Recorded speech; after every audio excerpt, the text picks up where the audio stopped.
Obviously, a lot of talk has been about Virgil van Dijk and what's gone on there. Given what's happened between Liverpool and Southampton, is that deal completely dead, or is there a chance that you'll revive your interest in him? Oh, am I allowed to talk about this? No, I'm not. So pretty much everything what I could say would be a mistake. I think not because there's something that's an open case, whatever. So you wrote probably, or your colleagues wrote everything about it a few weeks ago. I think I was this moment in Iceland, by the way, when somebody told me that this is newspapers. I was okay. So that's all I have to say about this. Nothing happened since then. Nothing. All good so far. So I can't say anything about this. On to Hong Kong now. And on to Hong Kong, right. Take a few more here. How do you compare the squad you brought this year to the one you had last year in terms of quality and depth? For this, I should know which squad I had here last year. I have no idea anymore, actually. Probably if it was the first game, not a lot of players were not involved. So probably all the national players, because there was a tournament before, right? So I remember when they all came in the USA. So I cannot compare the squads. I don't think it makes a lot of sense. I think I was happy for the squad I had today, about the squad I had today. First half a little bit more experienced, of course. Second half with the young players, it looked good. It looked as good. Sorry, it looked as good. I think as possible after 8 days roundabout training, and I had really enjoyed watching it. First half, it started really well. Then it looked a little bit more stiff. A few players were looking a little bit for their role, position, all that stuff. Second half, surprisingly, it looked fresher. So that's good. It was more flexible, a little more fluent.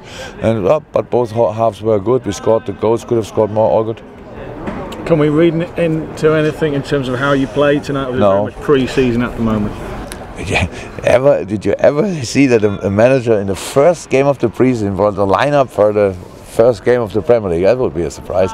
No, I have no idea how we will play against Watford, actually. So a lot of time we have until then. A lot of training sessions we will have, and they obviously too. No. Cannot say, because. And Simon Mignolet and Danny Ward, would they? No, they came later. No, they came later. Danny has a back problem. He had to finish training this morning, and but before the game was already clear that Simon and Body, but they came at 8. Lois would play. It was clear, and the other two they should have trained, but Body couldn't even do that.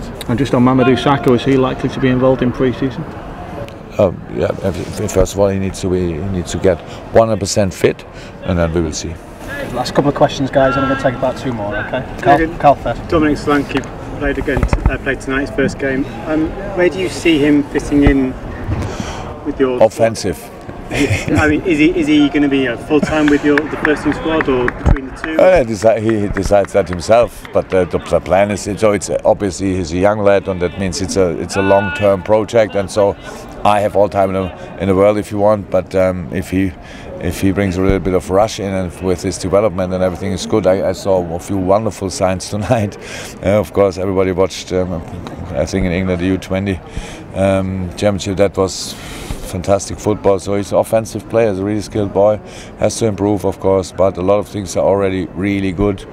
First touch movements, a lot of things. So it's about him, if you want, and about the situation, but I will not avoid his development. So if in a moment when he's strong enough, he's there. And where he's training, I would say not that it already decided, because I didn't decide for all the team, but yes, he will train with us, of course, as often as it makes sense and is possible. And where I play, we will see. Okay, last question then, Jurgen, just we know there's plenty of time left in the window, but the fans are nervous. They're seeing your rivals doing a fair amount of business. Have you got a message for them in terms of their nervousness, that they haven't perhaps seen the additions to the squad? Which rivals made business? Well, we've seen City buy players. We saw Arsenal buy Lacazette this week. We bought also players. Well, you bought one plus Solanke. And City, who bought one plus Solanke? So it's not my problem, Dominic. It's him. Maybe you can switch the camera. Yes, and they lost a lot of players, right? I think I heard Man United lost players, got new players. Don't know about Chelsea. Probably I've not heard a lot. So why if any fans of us think what are the other teams are doing, and why we don't do anything. I can't help, sorry, because we cannot buy only players because other teams buy players. We do our business as good as we can do it, and we are completely in it, and we are convinced about the way we are going. So that's all. But nervous fans, sorry, I don't have the right message for this, so I'm not nervous. Maybe that's the right message. Brilliant. Thanks, guys. Thank you.